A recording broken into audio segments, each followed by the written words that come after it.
조선 중기의 시인이었던 이민구라고 하는 사람이 금강산을 두고 시를 한 편을 지었습니다.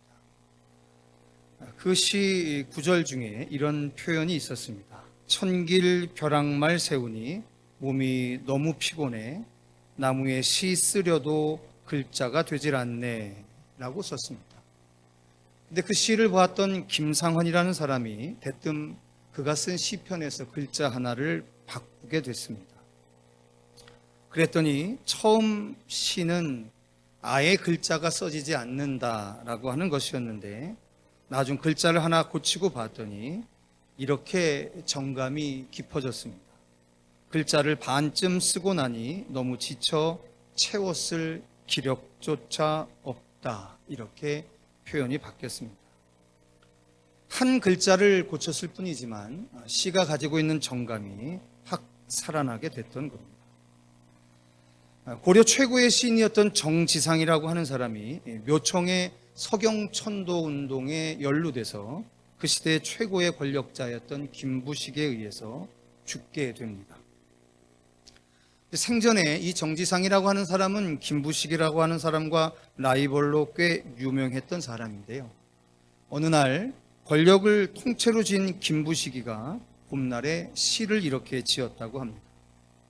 버들빛은 천개실이 온통 푸르고 복사꽃은 만점이나 붉게 피었네 라고 표현을 했다고 합니다.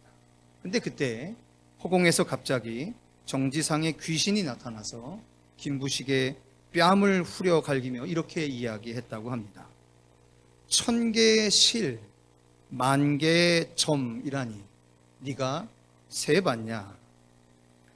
버들빛은 실실이 온통 푸르고 복사꽃은 점점이 붉게 피었네 라고 해야지 라고 했답니다.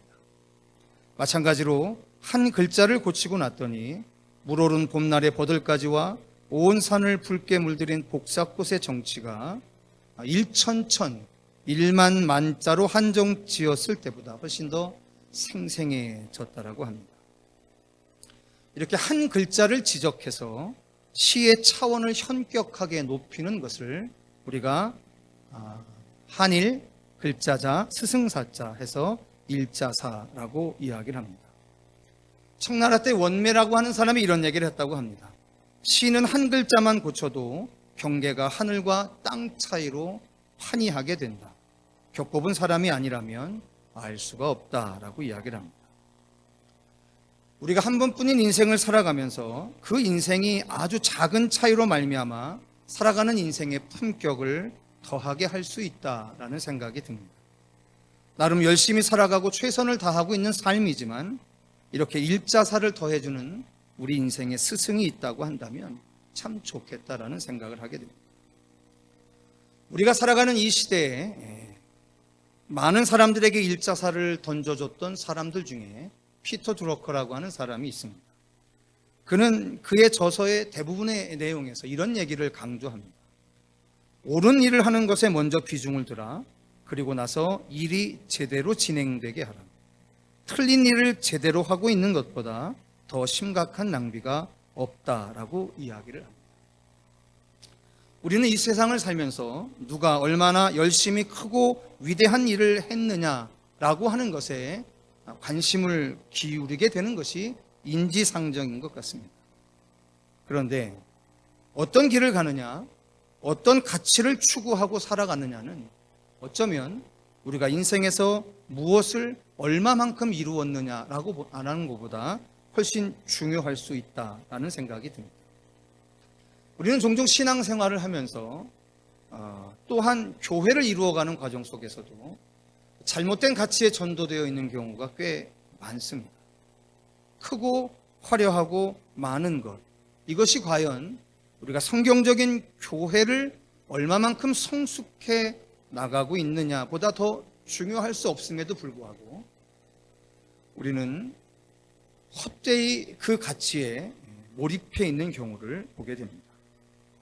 옳은 것을 먼저 분별하고 그것을 위해서 최선을 다하여 살아가는 것, 그것이 바른 것인데 말입니다.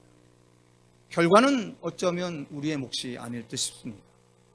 우리가 그 결과마저도 우리의 몫으로 삼으려고 하다 보니까 자꾸만 억지가 생기고 무리수가 생기고 패배가 생긴다라는 생각을 지울 수가 없습니다. 우리가 종종 읽게 되시는, 늘 읽게 되시는 우리의 인생의 유일한 텍스트라고 여겨지는 성경은 우리가 살면서 하나님께 대한 두 가지의 감사가 있다라고 가르쳐 줍니다. 그 첫 번째는 바로 사랑에 대한 감사라고 이야기합니다. 하나님께서 나를 구원해 주시고 나에게 복을 주시고 나를 고쳐 주신 것 같은, 즉 나에게 하나님이 행하여 주신 것에 대해서 감사하는 것입니다. 아주 초보적인 감사의 수준이라고 할 수밖에 없습니다.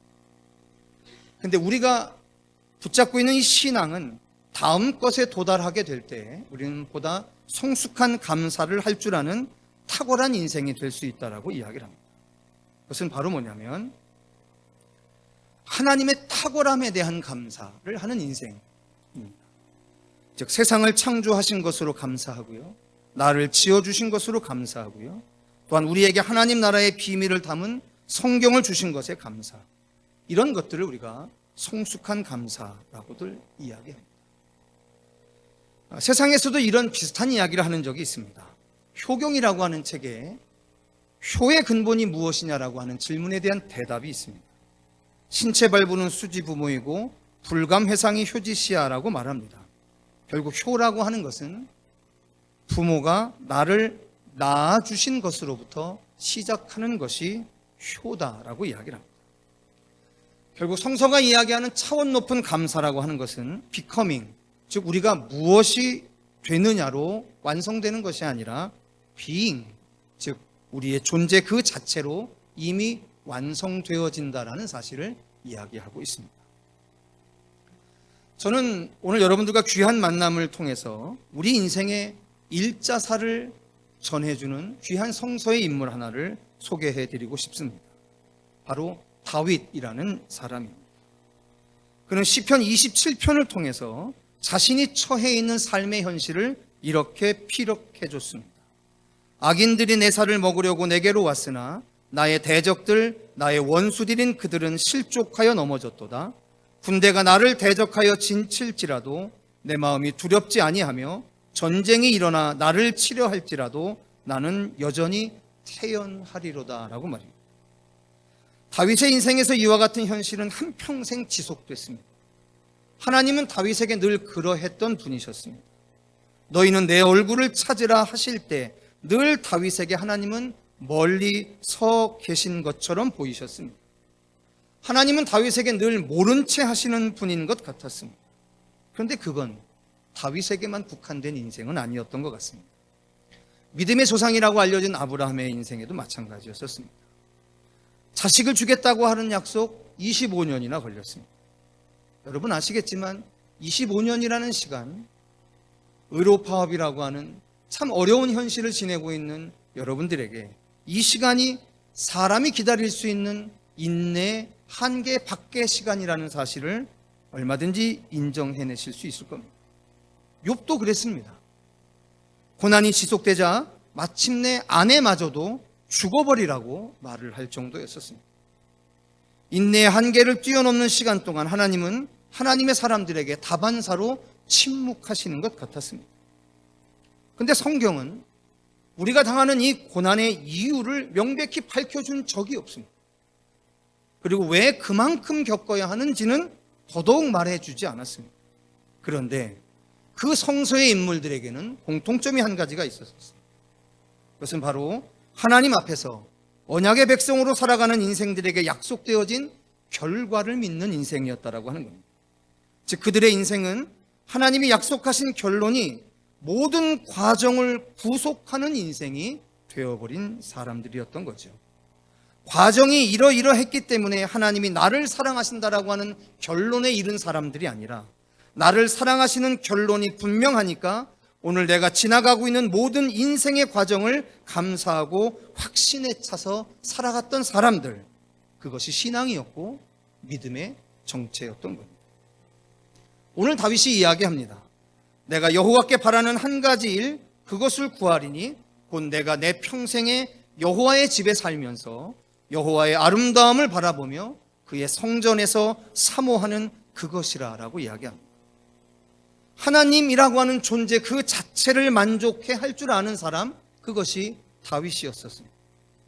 하나님이라는 존재 그 자체로 감사해 할 줄 아는 사람, 그가 바로 다윗이었었습니다.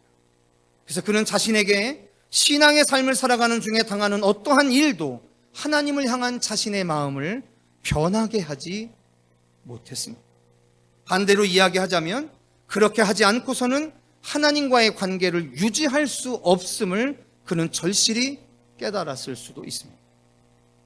하나님 그 자체를 최고의 감사의 조건으로 삼을 줄 아는 인생이 바로 하나님 앞에서 최고의 인생으로 살아갈 수 있다라고 하는 것이 오늘 여러분과 제가 함께 읽은 시편 27편이 우리에게 들려주는 다윗의 일자사입니다. 그 비밀을 하는 한 사람을 여러분들에게 소개시켜드리고 싶습니다. 그는 태어날 때 의사 선생님의 실수로 뇌를 다쳐서 7살 때까지 꼼짝없이 누워 지낸 분입니다. 그녀의 집안은 가난해서 치료도 받을 수가 없었습니다. 손가락을 손에 쥔 게 10살 때라고 합니다. 그녀에게 희망은 없었습니다. 그녀는 죽고 싶었고 매일 자살의 충동만 갖고 살았었습니다. 그러다 그녀가 세상에 나오게 됩니다. 뒤틀리는 입으로 1500회 이상의 강연을 했고 뒤틀리는 손으로 25권 이상의 책을 썼고 100곡이 넘는 노래에 가사를 담았습니다. 그가 1997년 거의 전신마비가 되어서 말도 못하고 글도 잘 쓸 수 없는 그때가 되었을 때 그가 한 편의 시를 쓰게 됩니다. 나 가진 재물 없으나 나 남이 가진 지식 없으나 나 남에게 있는 건강 있지 않으나 나 남이 없는 것 있으니 나 남이 못 본 것을 보았고 나 남이 듣지 못한 음성 들었고 나 남이 받지 못한 사랑 받았고 나 남이 모르는 것 깨달았네. 공평하신 하나님이 나 남이 가진 것 나 없지만 공평하신 하나님이 나 남이 없는 것 갖게 하셨네. 송명희 씨가 알게 된 사실이 한 가지가 있었습니다. 그래서 그는 한평생 하나님을 의지할 수 있는 인생이 되었었습니다. 바로 공평하신 하나님이었습니다. 그는 그러한 하나님을 알게 된 이후에 송명희 씨에게 하나님은 자신을 불구로 태어나게 하신 하나님은 아니었습니다. 더더군다나 자신을 가난뱅이로 살게 하신 하나님은 더더욱 아니었습니다. 자신을 무식쟁이로 살게 하시는 하나님은 아니었습니다. 그의 감각기관에 보이는 그 모든 것을 초월해서 자신의 인생을 남과 다름없이 공평하게 대하시는 하나님을 발견하게 됐습니다. 그리고 그 하나님을 한평생 의지하고 살아가는 일체의 비밀을 발견하게 됐습니다. 그래서 그는 한평생 하나님께 붙어 있을 수 있는 일체의 신앙의 비밀을 발견하게 됐고 그의 평생은 그렇게 승리자의 인생으로 살아갈 수 있게 됩니다. 우리들의 오늘에 대해 다윗과 여러 믿음의 선진들이 권면하고 있는 것이 있습니다. 바로 우리 인생의 일자사를 던져줍니다. 내가 한평생에 여호와의 집에 살면서 여호와의 아름다움을 바라보며 그의 성전에서 사모하는 그것이라. 이것이 오늘 우리 인생의 최고의 소망이 되어야 한다라고 일자사하고 있습니다. 지금 이곳에서 하나님을 예배하고 있는 여러분을 기뻐하실 수 있어야겠습니다. 이 예배를 통해서 꼭 무엇이 실현되거나 얻어지는 것은 아닙니다. 이 예배가 여러분의 현실적인 꿈을 이루는 수단은 더더욱 아닙니다. 그러나 단지 이 예배가 여러분 인생 그 자체가 되게 될 것입니다. 하나님을 예배할 수 있고 예배하고 있는 여러분을 하나님께 감사하실 수 있게 되면 이 수준 높은 감사가 여러분을 우리를 끝내 다윗과 같은 영원한 승리자의 인생으로 이끌게 될 줄 믿습니다. 기도하겠습니다. 사랑하는 주님, 감사합니다. 하나님, 우리 인생 안에 어떠한 상황과 처지와 형편 속에서도 하나님을 깊이 예배하고 우리의 오늘을 감사할 수 있는 그 다윗과 같은 신앙으로 우리는 오늘 하나님 앞에, 역사 앞에 승리자로 서게 될 줄 믿습니다. 우리 연세 의료원이 그 거룩한 승리의 선두에 서서 세상을 온전히 치유하는 거룩한 하나님의 기관으로 세워지게 하여 주시옵소서. 그리스도 예수의 이름으로 간절히 기도하였사옵나이다. 아멘.